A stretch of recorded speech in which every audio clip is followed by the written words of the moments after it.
तो इससे भारत के जितने भी पॉलिटिकल पार्टी है तो बीजेपी को दोष क्यों दे रही है? क्योंकि जब कोविशील्ड आया तो बोला जा रहा है कि तो बीजेपी को पता था कि साइड इफेक्ट हो रही है, फिर भी उन्होंने इंडिया के 80 करोड़ लोगों की जिंदगी से खिलवाड़ किया। ऐसा क्यों बात बोला जा रहा है? देखिए, जब कोरोना महामारी की बात करा जाए तो जब देखा जा रहा है इससे नुकसान कम है, फायदा ज्यादा है, फिर भारत के लोग इतने टेंशन में क्यों है? इतना क्यों टेंशन ले रहे हैं? कि देखिए, भारत में कोरोना वैक्सीन आई थी तो इसके लिए सरकार ने इसके जो दुष्प्रभाव साइड इफेक्ट होता है उसके लिए कमेटी गठित की गई।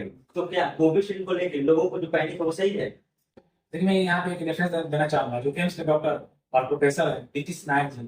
तो जब सब कुछ क्लियर है, इंडिया में कोविशील्ड की वजह से कोई दिक्कत नहीं है, फिर लोग इतना ज्यादा पैनिक क्यों कर रहे हैं? देखिए, बात यह है कि लोग इसको दो तीन जगह से जोड़ के देख रहे हैं। पहला, हार्ट अटैक है। ठीक है, ये सब सही है, लेकिन समाजवादी पार्टी के वरिष्ठ नेता है अखिलेश यादव, उन्होंने अपने किसी बयान में बोला है कि जो बीजेपी है वो कोविशील्ड से कुछ फंड ली है, उसके बाद उन्होंने कोविशील्ड का वैक्सीनेशन कराया था इंडिया में। इसमें कितनी सच्चाई है?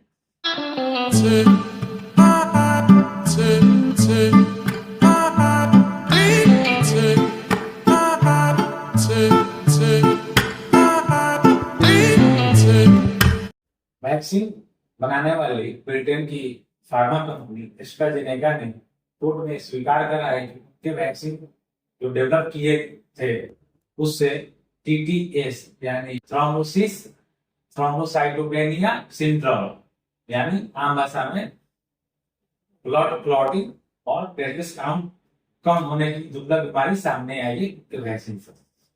और यही बात किया जाए, इंडिया में इस वैक्सीन को कोविशील्ड के नाम से लगाया गया और इस वैक्सीन का निर्माण पुणे स्थित सीरम इंस्टीट्यूट ऑफ इंडिया द्वारा किया गया। भारत में इस वैक्सीन को करीब 175 करोड़ डोज लगे थे, फर्स्ट डोज और सेकेंड डोज दोनों मिला के 175 करोड़ का डोज लगा। तो इससे भारत के जितने भी पॉलिटिकल पार्टी है तो बीजेपी को दोष क्यों दे रही है? क्योंकि जब कोविशील्ड आया तो बोला जा रहा है कि तो बीजेपी को पता था कि साइड इफेक्ट हो रही है, फिर भी उन्होंने इंडिया के 80 करोड़ लोगों की जिंदगी से खिलवाड़ किया। ऐसा क्यों बात बोला जा रहा है? देखिए, जब कोरोना महामारी की बात करा जाए उस टाइम एक अलग सिचुएशन था। उस टाइम आपातकाल था। अगर कोरोना की वैक्सीन नहीं दी जा सकती थी, हो सकता था कि आप और मैं भी बैठ के बात नहीं कर रहे होते, क्योंकि वैक्सीनेटेड से ही हम लोग की जान बचाई गई थी। यही रियलिटी है। तो जब देखा जा रहा है इससे नुकसान कम है, फायदा ज्यादा है, फिर भारत के लोग इतने टेंशन में क्यों है? इतना क्यों टेंशन ले रहे हैं? देखिए, भारत में कोरोना वैक्सीन आई थी तो इसके लिए सरकार ने इसके जो दुष्प्रभाव साइड इफेक्ट होता है उसके लिए कमेटी गठित की गई और उस रिपोर्ट में बोला गया टोटल 37 मामलों की जांच की गई और इसमें से 18 मामले जो थे 2021 से पहले वैक्सीन लेने वाले लोगों से जुड़े थे। जो एक्सपर्ट है बताते हैं कि यूरोपीय जो कंट्री है वहाँ महामारी के शुरुआत में ही टीटीएस के मामले देखे गए थे, लेकिन उस टाइम भारत में इसके मामले बिल्कुल दुर्लभ थे, बिल्कुल न के बराबर थे। और साथ में यही बोला गया जो भारतीय है और दक्षिण एशियाई लोगों में बहुत दुर्लभ टीटीएस का मामला आया है, ना के बराबर है। और इस बात का बिल्कुल सफिशिएंट या बोले तो पर्याप्त सबूत है कि इस वैक्सीन से लोगों की जिंदगी बचाई गई है और इससे जो लाभ मिला है वो बहुत ज्यादा है एज ए कंपेरिजन नुकसान से, यानी साइड इफेक्ट से। मैं आपको बता दूं, जो एस्ट्राजेनेका कंपनी है वो ब्रिटेन की कंपनी है। कोविशील्ड हमारे इंडियन कंपनी ने बनाई। अभी बिल्कुल क्लियर एंड कट है, या इसका कोई भी लिखित में प्रूफ नहीं है कि इंडिया में ऐसे टीटीएस के मामले कोविशील्ड वैक्सीन लेने की वजह से आए हैं। कहीं भी इसका कोई भी प्रूफ नहीं है। तो मैं लोगों से अपील करूं, बिल्कुल घबराने की जरूरत नहीं है क्योंकि इंडिया का मामला बिल्कुल नहीं है। AstraZeneca company Britain company, Britain के कोर्ट में केस चल रहा है। और मैं वही बता रहा हूँ, लैसेंट ग्लोबल हेल्थ के द्वारा 2022 में सर्वे किया गया था, उसमें आया था कि एस्ट्राजेनेका की जो पहली डोज दी गई थी उसमें 1 मिलियन 10 लाख में केवल 8.1% टीटीएस के मामले आए थे। जब दूसरा डोज दिया गया उसमें दर जो था 8.1 से घट के 10 लाख में से 2.3% रह गई। देखो यहीं पे कितना अंतर हो गया। लेकिन ये डेटा फिर से क्लियर करना ब्रिटेन कंपनी का एस्ट्राजेनेका का, ना कि कोविशील्ड का। और बिल्कुल क्लियर करना चाहिए कि कोविशील्ड अभी इंडिया में ऐसा कोई मामला अभी तक ब्रिटेन में या इसका कोई प्रूफ नहीं मिला है, इसके पास अभी तक कोई डेटा नहीं है। तो क्या कोविशील्ड को लेकर लोगों को जो पैनिक है वो सही है? देखिए, मैं यहाँ पे एक रेफरेंस देना चाहूंगा, जो एम्स के डॉक्टर और प्रोफेसर है नीतीश नायक जी। जो कि पेशे से कार्डियोलॉजिस्ट है, दिल की बीमारी रिलेटेड बीमारी का इलाज करते हैं, उन्होंने बताया पैनिक बिल्कुल नहीं लेने की जरूरत है। कि कोविशील्ड देखा है तो मुझे ही पड़ा था, डॉक्टर कहना मुझे भी कोविशील्ड नहीं उन्होंने लगवाया था। आज तो हम सही सलामत है, आपसे बात कर रहे हैं। और रहा बात जब उस टाइम आपातकाल की स्थिति थी, उस टाइम कोई हमारे पास विकल्प था ही नहीं। कौन जो वैक्सीन थी वो हमारे लिए इंपॉर्टेंट थी लगवाना, उसके अलावा कोई हमारे पास चारा नहीं था, कोई विकल्प ही नहीं था।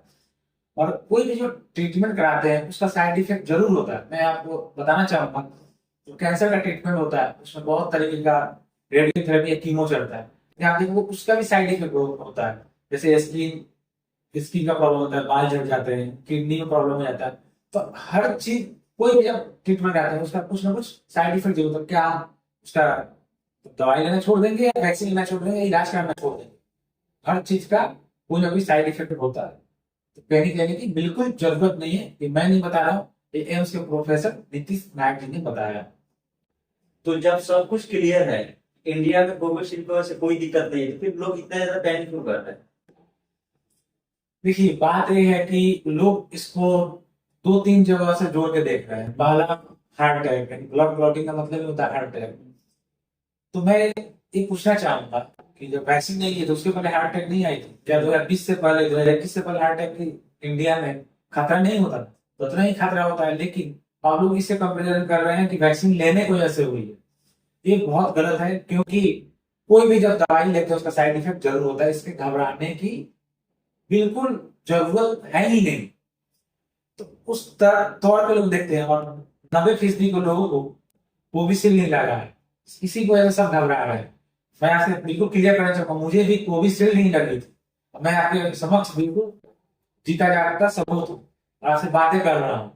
ऐसा बिल्कुल घबराने की जरूरत नहीं है, लोगों की बात में आने की जरूरत नहीं है, क्योंकि एक्सपर्ट ने, जो हमारे डॉक्टर है, वरिष्ठ डॉक्टर है, सबने बिल्कुल क्लियर करा।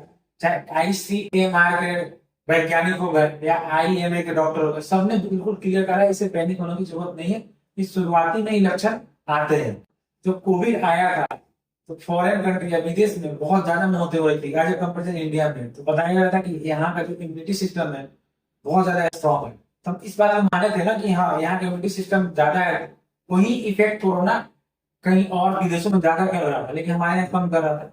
वैसे ही एक कोविशील्ड है, विदेशों में ज्यादा इफेक्ट करा लेकिन हमारे यहाँ कम करा। इसका मतलब ये नहीं है कि हम कोविशील्ड लेने से खतरा बन सकता है या फ्यूचर में आगे वाला खतरा है। खतरा बिल्कुल न के बराबर है। हुआ जो भी हुआ था वो पहले 4 से 6 हफ्ते लगवाने के बाद ही खतरा हो सकता था, लेकिन अब बिल्कुल इससे घबराने की जरूरत नहीं है। ठीक है, ये सब सही है, लेकिन समाजवादी पार्टी के वरिष्ठ नेता है अखिलेश यादव, उन्होंने अपने किसी बयान में बोला है कि जो बीजेपी है वो कोविशील्ड से कुछ फंड ली है, उसके बाद उन्होंने कोविशील्ड का वैक्सीनेशन कराया था इंडिया में। इसमें कितनी सच्चाई है? देखिए बात किया जाए, कोई वैक्सीन आती है उसमें सालों लग जाते हैं। ये रियलिटी यही है कि जो कोविशील्ड थी बहुत आनंद फानन में लाया गया था और आनंद फानन में इसकी डोज दी गई थी। रहा सवाल कि उस टाइम हमारे पास कोई विकल्प था ही नहीं। हमारे पास इतने करोड़ों जिंदगियां थी जो बचाना बहुत इंपॉर्टेंट लगता था किसी भी सरकार के लिए। जो सीरम इंस्टीट्यूट है वो आज तक नहीं बनी हुई है, वो लगभग सालों की कंपनी बनी चलती आ रही है। आप देखोगे जो भी वैक्सीनेशन सीरम इंस्टीट्यूट द्वारा ही बनाया जाता है, वो आज से वैक्सीन नहीं बनाते हैं। जो भी आप वैक्सीन पढ़ोगे ना, जो बचपन में चाहे पोलियो टीका हुआ, सारे 90% वैक्सीनेशन सीरम इंस्टीट्यूट द्वारा ही बनाया जाता है। और सीरम इंस्टीट्यूट बाहर भी एक्सपोर्ट करती है, क्योंकि हमारा जो इंडिया है वो चीपेस्ट माना जाता है कि सबसे चीपेस्ट दवाई बनाती है। रहा बात देने के लिए, सीरम इंस्टीट्यूट ने इलेक्ट्रॉल बॉन्ड जरूर दिया। अब उसके ये लिंक नहीं करना चाहिए कि बस वैक्सीनेशन के लिए दिया गया। आप और कौन सा जो कंपनी थी वो कर सकती थी इसके अलावा? जो कंपनी इसमें एक्सपर्ट होता है, जिसमें एक्सपीरियंस होगा, उसी को आप दोगे ना किसी वैक्सीनेशन के लिए। उस टाइम सीरम इंस्टीट्यूट बेस्ट था, इसीलिए गवर्नमेंट ने सीरम इंस्टीट्यूट को दिया। हालांकि उन्होंने इलेक्ट्रॉल बॉन्ड दिया था, लोगों ने इसे कनेक्ट करके एप्लीकेशन यादव का बयान आया, बस इसी वजह से कनेक्ट करके बोला गया। फ्रेंड्स, पैनिक होना बिल्कुल नहीं है। आपने ले लिया बहुत सही है, क्या पता उस टाइम आप वैक्सीन नहीं लेते ज्यादा इफेक्ट हो जाता। पैरासीटामोल खाते हैं, किसी के लिए साइड इफेक्ट होता है, किसी के लिए नहीं होता। तो हमें इस बात की डरने की बिल्कुल जरूरत नहीं है, और आप बिल्कुल स्वस्थ है और मैं कामना करना चाहूंगा भगवान से कि आप बिल्कुल स्वस्थ रहिए, मुस्कुराते रहिए और ऐसे ही अपना आनंदमय जिंदगी व्यतीत करते रहिए।